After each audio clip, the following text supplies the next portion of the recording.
What if you love your spouse, but are no longer in love with your spouse? Someone recently asked me that question, and my heart just gets heavy, not just hearing it, but repeating it to you. I don't know if you're married and are in that boat, or you have a family member or friend that's in that situation, but it is so sobering, isn't it?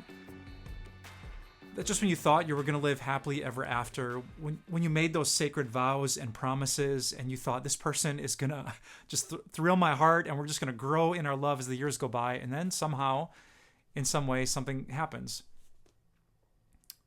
Little differences become chasms of distance. Those things that used to be kind of cute or funny or just kind of get under your skin, now they're great grievances that just make you less attracted to that person. Maybe words have been said or choices have been made, and you just don't feel, honestly, what you used to feel. And I hate to say it, but sometimes you don't feel anything at all.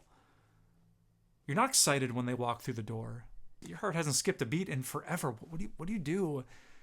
You care about the marriage, and maybe you have children together, and you love the family that God has given you, but you don't feel in love with each other. This is so real, and I'm so glad the Bible tells us exactly what to do. It says in 1 John, which is the most love-focused book of the entire Bible, it says in 1 John chapter 5, "This is how we know that we love the children of God, by loving God and carrying out his commands. In fact, this is love for God, to keep his commands, and his commands are not burdensome." Now, if repetition means anything, you heard the repetition there. The commands of God, the commands of God, the commands of God. When God speaks about love, he rarely speaks about how you feel. I can't find the word butterflies in the New Testament.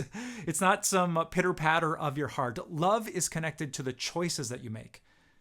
Maybe you've heard this beautiful phrase, that love in the Bible is a verb. Just think about it. How did Jesus love us? Did he just feel something up in heaven? No, he did something. He left his throne in heaven. He came down to live a perfect life, die on the cross for the forgiveness of our sins, and conquer the grave. He did something to show his love. And this is the best advice that I can give to you.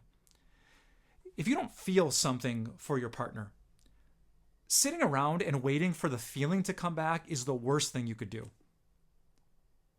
Some people think, well, I'm not just going to go through the motions. I'm not going to do it if I don't mean it. That's actually a trick. Because if you don't do anything, do you think you're going to feel anything? No, the feeling is going to get worse. The distance and the chasm is going to get even wider and wider. So what you need to push yourself to do is what the sacred vows of marriage tell us to do, for better or for worse. Sickness and in health, whether you feel it or not, whether there's an army of butterflies in your stomach or the last butterfly died 7 years ago. You made a vow, and now is the time to put it into practice. Serve your spouse. Listen to your spouse. Take an interest in your spouse. Date your spouse again. Notice the things that she likes. Remember what makes him happy. Throw yourself into service. This is love, by loving God and carrying out his commands. That's not burdensome. That's beautiful. It is hard work, I will admit, especially when you don't feel it, but it is such holy work. What you are doing in those moments is planting a little seed. And it's not going to be the first time you listen to him that seed produces amazing fruit. It's going to take a bit. But if you serve, if you water the keeping of the commandments of God, I have a hunch that in some time, give it a year or so, that God will start to change the posture of your heart. Actions first, then feelings. First the effort, then the affection. I'm sorry you ended up in this spot. I wish you felt what you used to feel. But just because you're not in love doesn't mean you should stop loving in a biblical sense. Now's the time to act. Let love be a verb.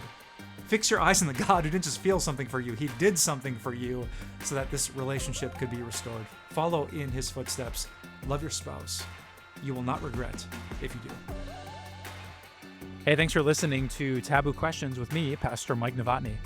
You can find even more questions on timeofgrace.org/taboo questions and in my book entitled Taboo, Topics Christians Should Be Talking About But Don't. Just look for the link in the episode notes.